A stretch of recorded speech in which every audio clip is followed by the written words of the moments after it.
নিজেদের গাছ থেকে নিজের হাতে ফল বা সবজি পাড়া কি যে ভালো লাগার একটা অনুভূতি, এটা বলে ভাষায় প্রকাশ করা যাবে না। যদিও গাছগুলো আমি লাগাইনি, গাছগুলো লাগিয়েছিলেন আমার শ্বশুর ছাদে। ড্রামের মধ্যে অন্যান্য গাছ ছিল, ডালিম গাছ, লেবু গাছ, তার পাশাপাশি কয়েকটা টমেটো গাছ লাগিয়েছিলেন। মাশাআল্লাহ অনেক অনেক অনেক টমেটোর ফলন হয়েছে। এই যে আমার ছোট বাচ্চাটাও টমেটো তুলছে, ও তো খুব মজা পাচ্ছে। আর টমেটোর কালার একদম লাল টকটকে, ফ্রেশ টসটসে, কোনো রকম সার বা ফরমালিন দেওয়া নেই।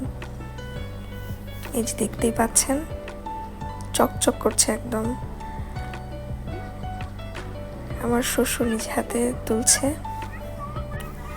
আসলে ফলের গাছ লাগানো, ফুল গাছ লাগানো এগুলো কিন্তু একটা শৌখিনতার বিষয়। হ্যাঁ, সবাই কিন্তু এই কাজগুলো করে না, আর সবার হাতে দেখা যায় হয়ও না। কেউ কেউ দেখা যায় গাছ লাগালেই হয়ে যাচ্ছে, আবার কেউ দেখা যাচ্ছে অনেক পরিচর্যা করছে কিন্তু সেরকম হচ্ছে না। আর এসব ফল বা সবজি গাছ থেকে যখন পশু পাখিরা খাবার খাবে, তখন কিন্তু আমাদের নিজেকে পবিত্র হয়ে যাবে, নিজেদের অজান্তেই আমাদের সওয়াব হবে।